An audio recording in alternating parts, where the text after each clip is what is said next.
Right. Yeah. And the thing that I added to that with the financial advantage is not it's like there's a bigger economy, right? Like the mainstream is a big customer base, right? So if you create a product or service, if you provide a product or service that is desired by the mainstream, well, you get a lot more customers. And if you create something that is uh, that the mainstream is presently not interested in, then you're at a huge financial disadvantage. You're here. I think the last one pretty much the same as number two, so we'll jump past that. So those are some of the items in the upside list for sure. Now, I think we also mentioned earlier that, you got a lot more potential for fun, right? There's all these fun things, right? All these entertainment things, fun things. You get to hang out with your friends much more easily. Like it's yeah, much easier to have a great time.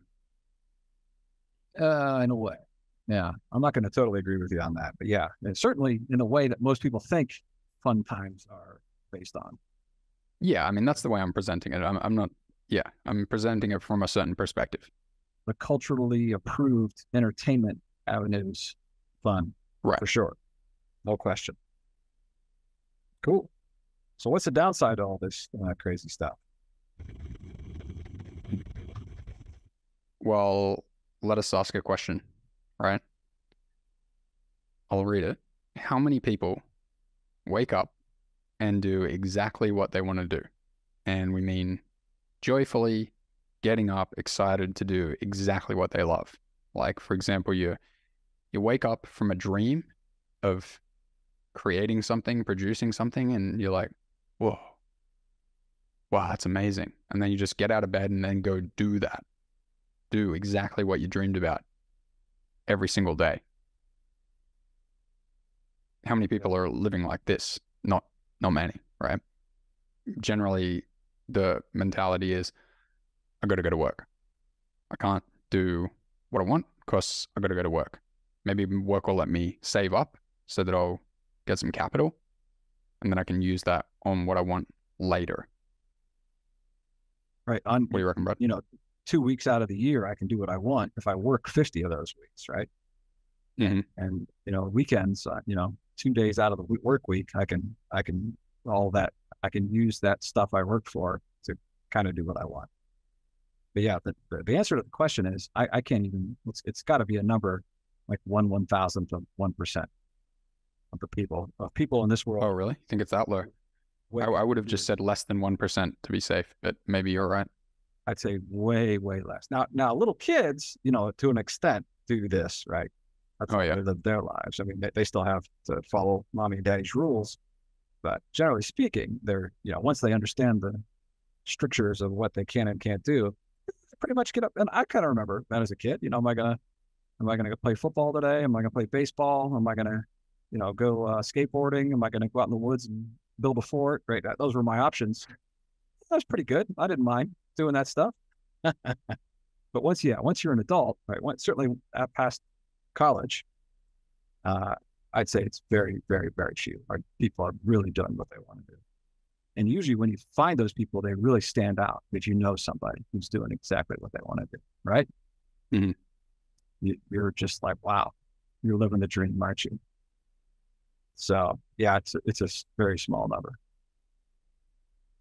It's funny you mentioned this phrase, living the dream. My buddy and I, when I used to work just for a year as an engineer, or I quit, or was rejected by the workforce rather, uh, we used to ironically call, going into work, living the dream, mate. Just living the dream. Yeah. Right. Yeah. There you go. Sarcasm at its finest. Mention this? Do you want to mention this lasting happiness one? Sure. You don't, if you decide to go along, of course, with the herd mentality, then you don't get the happiness that you really came here to experience.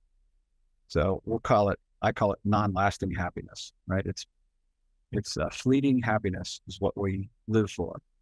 Like if I really work hard this year, knock all the numbers out and get everything right, then I'll get this, 3-week vacation next year.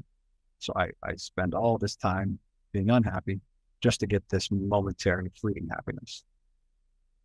So it never Right. lasts. It never sticks. If you're doing what you don't want to do most of your life just to get the money to every once in a while do what you want to do, and you have no lasting happiness. Right. Right. And I mean, you're kind of referring specifically to work here, but like Ayn Rand has this concept called sacrifice. It's when you basically go put your attention and your energy towards a lower value instead of a higher value. You sacrifice what you want for something that you want less, right? And she says that people live lives of sacrifice. So this isn't just about work. This is like when you go to the herd mentality, it's like you put your energy there, you put your time there, and you live in that way. But you kind of have this feeling in the back of your mind, like you're sacrificing what you really want to spend your life on. Sure. Absolutely. You want to do the next one? Sure. I mean, we've written down a lack of independence and self-confidence, right? And we refer to this frequently because we read in Nathaniel Brandon's six pillars of self-esteem, is it? Or the path to self-esteem or whatever? Yeah, self-esteem was the essence of it. So I don't The self-esteem book. He introduced this wonderful concept called outsourcing your intellectual sovereignty. Like when you go with her, as we said before, you basically just like delegate your mind to, well, the herd, the cabal, whatever you want to say, right? To others, essentially. And you kind of do that unconsciously, and you don't want to acknowledge that you've done it because it's like a horrible feeling. And Nathaniel Brandon calls it metaphysical worthlessness. Like when you realize that your mind has just been given away to others and that you don't use it, like this wonderful thing that you were given, your rational faculty, that you just outsourced it and gave it away, it makes you feel metaphysically worthless, right? So a huge downside of living in herd mentality is you have this feeling of metaphysical worthlessness deep down inside you, and it's terrible. I think